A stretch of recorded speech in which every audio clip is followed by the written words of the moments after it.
গর্ভকালীন সময়ে আপনি কি মাঝে মাঝে পেটে ব্যথা অনুভব করছেন? চিন্তার কিছু নেই। গর্ভাবস্থায় হালকা ব্যথা স্বাভাবিক, তবে কিছু লক্ষণ আছে যেগুলো অবহেলা করা মোটেও ঠিক নয়। গর্ভকালীন সময়ে সাধারণত নিচের পেটে বা কোমরে হালকা টান টান ব্যথা অনুভূত হলে সেটাকে স্বাভাবিক ব্যথা বলে বিবেচনা করা হয়। গর্ভাশয়ের বিস্তারজনিত কারণে, গ্যাস বা বদহজমের কারণে এবং বিশেষ করে গর্ভাবস্থার দ্বিতীয় ট্রাইমেস্টারে রাউন্ড লিগামেন্ট পেইনের কারণে হালকা বা মাঝে মাঝে তীব্র ব্যথাও অনুভূত হতে পারে। এ ধরনের ব্যথা সাধারণত অল্প সময় স্থায়ী হয় এবং বিশ্রাম নিলে বা অবস্থান পরিবর্তনে কমে যায়। তবে এখন কিছু লক্ষণের কথা বলবো, এগুলোর মধ্যে একটিও আপনার হলে তা বেশ চিন্তার বিষয়। যদি গর্ভাবস্থায় তীব্র ব্যথা অনুভূত হয় এবং সেটা সময়ের সাথে বৃদ্ধি পেতেই থাকে, তবে কালক্ষেপণ না করে দ্রুতই চিকিৎসকের কাছে যান। আবার যদি রক্তপাত কিংবা বাদামি রঙের স্রাব আসে,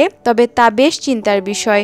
অবশ্যই চিকিৎসকের পরামর্শ নিন। গর্ভাবস্থায় মাথা ঘোরা, জ্ঞান হারানোর মতো অনুভূতি হলে কিংবা জ্বর বা বমি হলে বাসায় বসে থাকার সুযোগ নেই, দ্রুতই ডাক্তারের কাছে যান।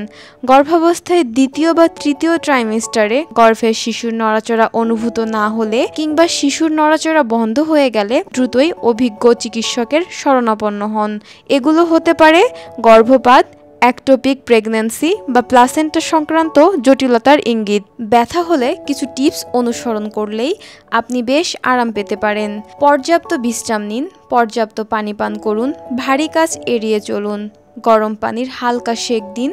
প্রয়োজনে চিকিৎসকের অনুমতি নিয়ে হালকা ব্যথানাশক গ্রহণ করতে পারেন। তবে হ্যাঁ, নিজে নিজে ঝুঁকি নিতে যাবেন না।